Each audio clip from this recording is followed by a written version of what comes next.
Di episode sebelumnya, Wang Lin telah memperoleh teknik pembekuan alias penghenti waktu, sebuah teknik mengerikan yang dapat membunuh kultivator Ascendan hanya dalam satu tebasan.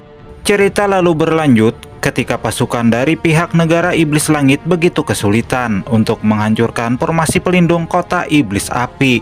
Ini merupakan segel pelindung yang diciptakan oleh Iblis Kono selama ribuan tahun yang lalu.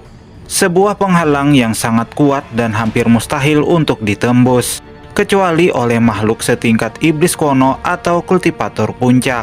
Dalam situasi itu, Wang Lin akhirnya muncul di langit. Kedatangannya tampak seperti seorang penguasa surgawi, sehingga membuat Kaisar Gu Yundun, para jenderal, dan semua pasukan negara Iblis Langit begitu terkejut. Wang Lin mengangkat tangannya ke langit dan mengucapkan satu kata sederhana, 1 juta energi pembantaian berkumpul. Dalam sekejap, energi pembantaian berkumpul mengambil bentuk puluhan naga berbrand yang langsung menghantam pelindung. Merasa serangan itu belum cukup, Wang Lin kembali meningkatkan daya serangannya.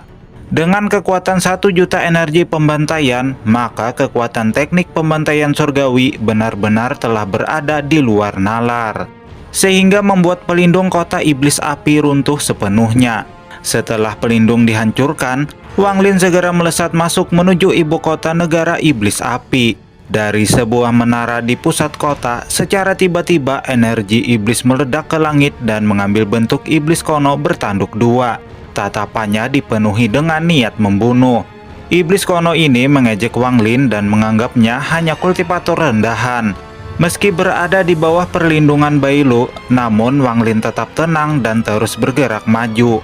Saat tekanan iblis dilepaskan, Wang Lin langsung mengaktifkan sungai gerbang alam baka yang membawa kekuatan reinkarnasi untuk menetralkan tekanan tersebut. Pertarungan pun terjadi. Wang Lin terus maju tanpa rasa takut sedikit pun. Dengan memanfaatkan energi pembantaian, dia beradu serangan dengan Iblis Kuno. Di tengah bentrokan itu, darah berkumpul dan membentuk sosok berdarah. Dari darah inilah muncul Bailu dan berkata, "Sudah lama kita berpisah. Perpisahan yang terlalu lama ini akan dapat membuat kita musnah satu persatu.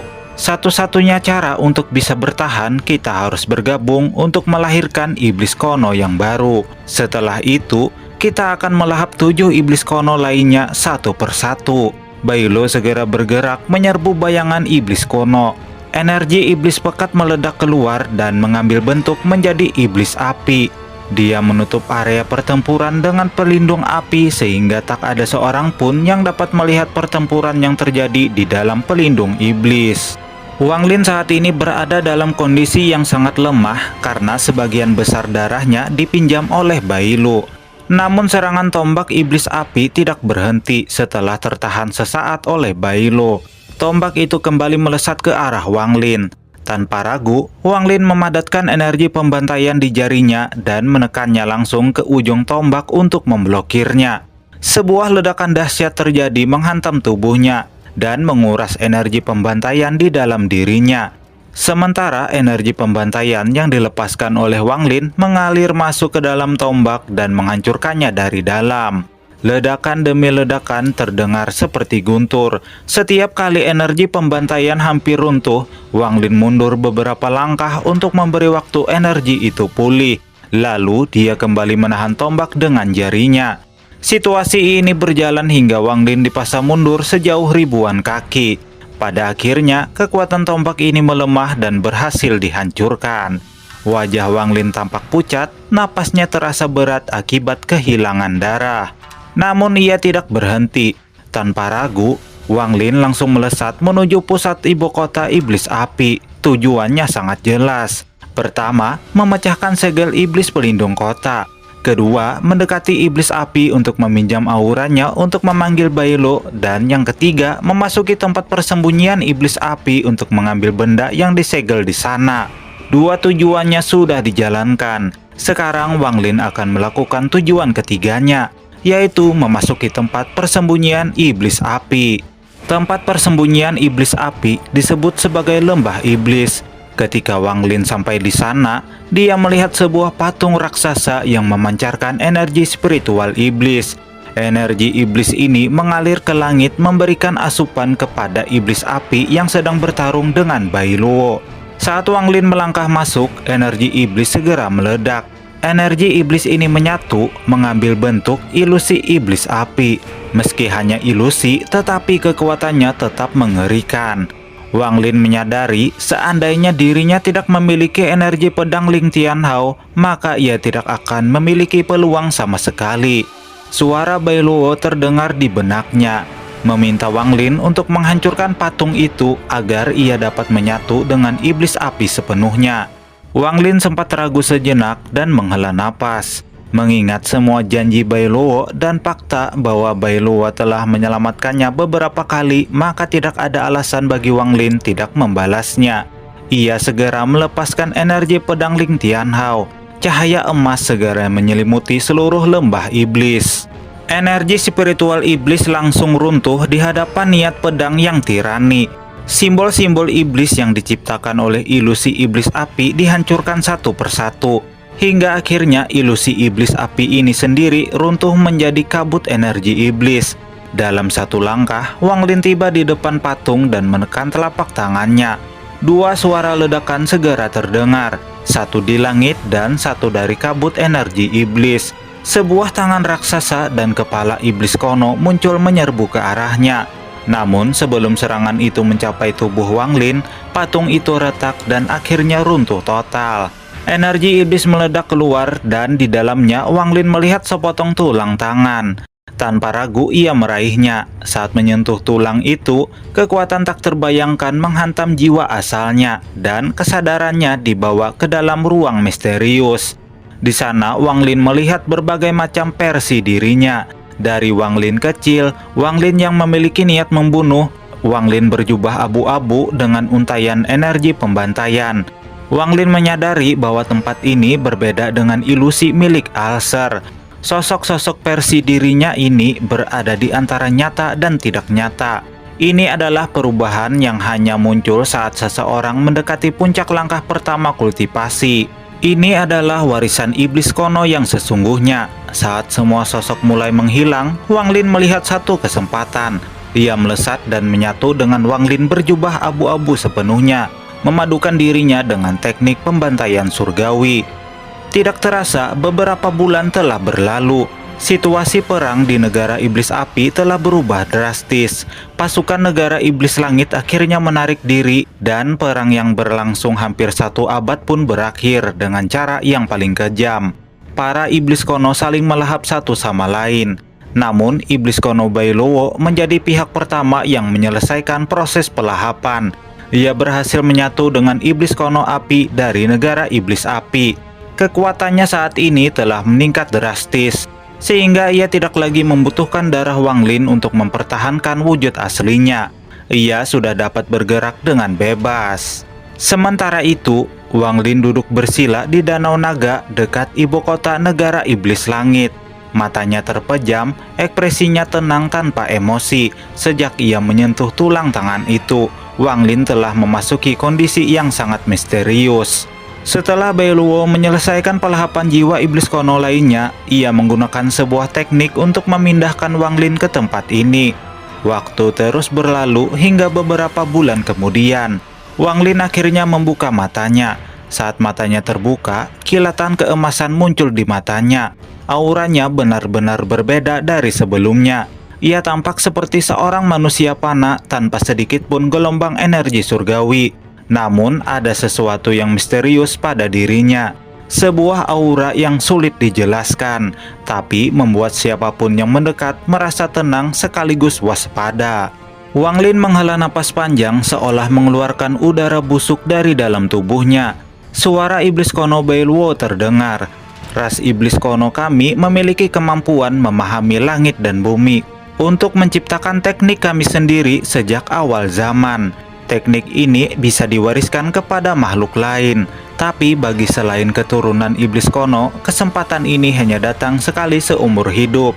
Wang Lin terdiam, lalu kembali menutup matanya. Adegan ketika dirinya menyatu dengan sosok Wang Lin berjubah abu-abu kembali terlintas di benaknya. Kini saat dia mengingatnya, semua itu terasa seperti mimpi, namun meninggalkan sisa ketakutan di hatinya. Iblis Kono Bailuo berkata, "Selain dirimu, aku hanya memberi warisan pada 2 kultivator lainnya. Salah satunya bahkan berhasil menciptakan tekniknya sendiri. Bakatnya tidak kalah dari klan Iblis Kono." Wang Lin yang penasaran lantas bertanya, "Siapakah dia?" Bailuo menjawab, "Sun Yun." Nama itu membuat Wang Lin terdiam sejenak. Setelahnya, ia berkata pelan, "Senior, masih ada satu bagian dari perjanjian kita." Angin iblis berputar di Danau Naga membentuk pusaran sebelum menghilang. Sosok seorang pemuda berwajah jahat muncul. Matanya hijau pekat memancarkan cahaya iblis yang membuatnya tampak tidak wajar.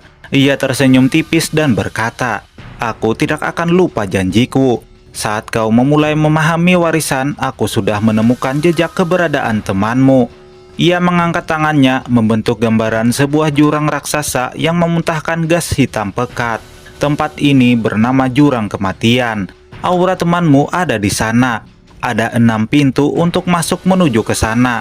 Pergilah ke negara iblis air, itu adalah pintu masuk yang terdekat. Wang Lin memandang ilusi tempat itu dan bertanya, apa yang dimaksud dengan lembah kematian?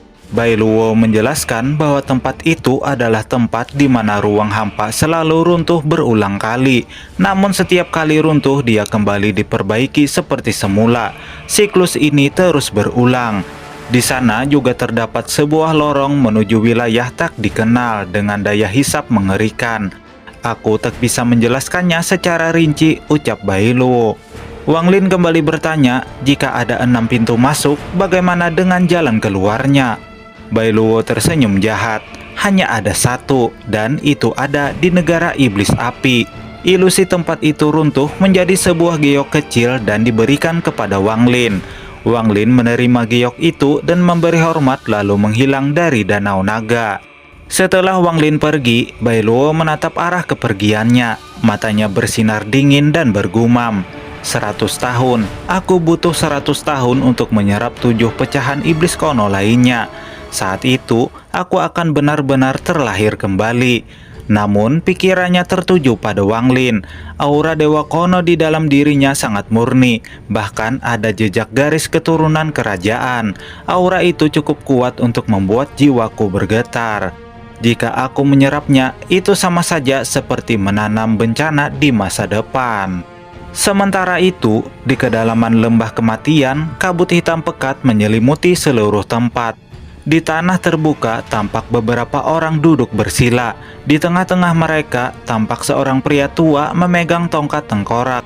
Aura kematian menyelimuti tubuhnya dan tatapannya gelap penuh ambisi. Dia adalah Keserakahan, yang terkenal dari aliansi kultivasi. Ada 4 orang duduk di sekitarnya, masing-masing membawa pedang besar di punggung mereka.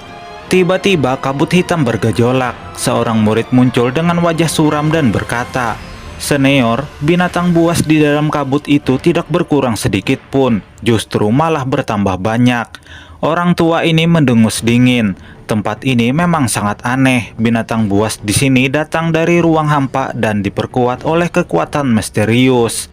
Chen Long, murid dari Sekte Pedang, lantas angkat bicara. Binatang-binatang ini tampak asing. Junior bahkan tak mengenali jenisnya. Keserakahan mengangguk pelan. Semua itu tak mengherankan karena mereka datang dari retakan ruang. Namun tiba-tiba suara raungan ganas bergema dari dalam kabut. Seekor binatang buas bersayap lebar dan bermata merah menyala muncul di tepi kabut. Tatapan dingin dan buas cukup untuk membuat siapapun merasa ngeri. Jika Wang Lin berada di sana, ia pasti mengenali makhluk ini. Namun satu hal yang jelas, binatang ini bukan versi emas ungu yang pernah ia temui sebelumnya. Salah satu murid Sekte Pedang memberitahu Chen Long bahwa binatang itu telah memakan rekan mereka. Bahkan jiwa asalnya pun tak sempat melarikan diri. Wajah Chen Long tampak suram setelah mendengarnya. Awalnya, para murid Sekte Pedang ini memilih mengikuti Keserakahan untuk mencari harta karun dan warisan iblis kono. Tetapi setelah Keserakahan mengambil beberapa benda misterius dari sebuah goa, sejak saat itu mereka diserang oleh binatang buas aneh tanpa henti. dan akhirnya terjebak di sana, tak bisa keluar maupun mundur. Bahkan tanpa mereka sadari 100 tahun telah berlalu. Begitu melangkah sedikit saja mereka langsung diserbu oleh binatang buas dalam jumlah yang tak terhitung. Hal ini membuat Chen-Long sedikit menyesal. Ia merasa bahwa keserakahan memiliki motif tersembunyi. Chen-Long dan 4 rekannya segera berdiri di depan keserakahan, membentuk formasi untuk mengepungnya. Keserakahan tertawa dengan ekspresi suram. Dia lantas bertanya, apa maksud Chen-Long dan yang lainnya. Chen-Long lantas bertanya, junior hanya ingin tahu apa sebenarnya yang senior dapatkan di dalam gua itu.